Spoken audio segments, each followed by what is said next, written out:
American journalist. In 2014, he traveled to northern Syria to cover the Syrian civil war. He ended up getting kidnapped by ISIS.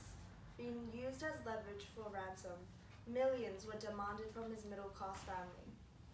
After failing to comply, on camera he was beheaded as a response to the American strikes in Iraq. You wonder how a human being can do such a disturbing thing to another human being. How can anyone with an ounce of remorse in their body do that to another human and be able to live with themselves? Some people can. Some people can do this every day and still be able to live with themselves.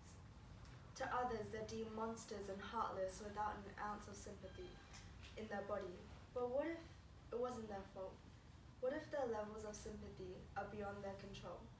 How do our childhoods shape us today? Does someone who grew up with a stable family and a stable environment have the same empathy as someone who grew up on the streets without parents? There is no justifying James Foley's killer's actions. However, to help his parents overcome this tragedy, we can help them understand his killer's mindset. Most of us can't recall our first 2 and 3 years of life, but some of our earliest experiences may stick with us for years and continue to influence us well into adulthood. A study published by Child Development showed that type of emotional support that a child receives during the first 3.5 years has an effect on our education and social interactions well into adulthood. For example, Maria Arnolds was the oldest of 3 siblings. Both of her parents had difficult childhoods. Her mom's father, an alcoholic, and her dad's father was physically abusive to his mother. So in these circumstances, both her parents were extremely eager to get away from the devastating circumstances. Maria's personality was one of a natural leader with a loving nature. From the age of 3, her parents described her as helping out where she saw a need. Over the years, she became more anxious and vigilant towards her parents and siblings. Due to what Maria was grown up with, the circumstances surrounding her, she believed the best way to get love and feel secure was to give love and help that she hoped to receive.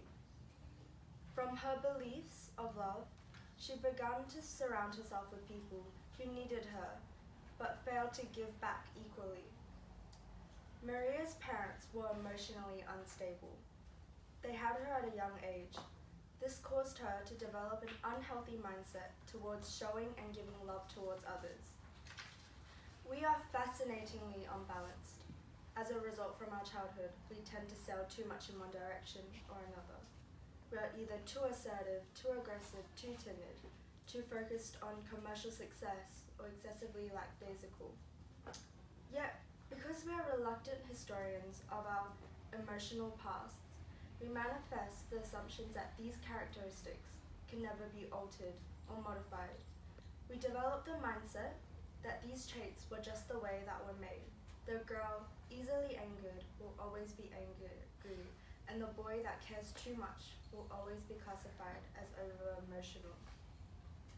This realization may not be easy, but it is not alterable or up for inquiry.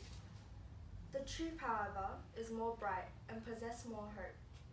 Our emotional imbalances are the consequences of factors that affected our childhood.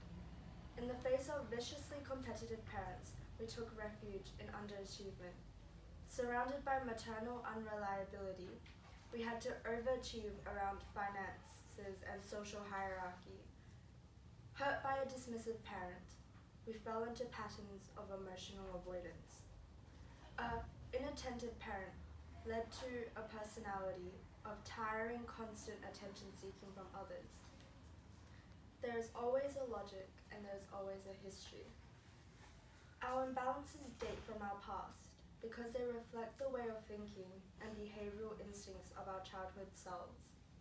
The ways that we are unbalanced reflect the fundamental immaturity, bearing the marks of just a kid attempt to grapple with something utterly beyond their capacities.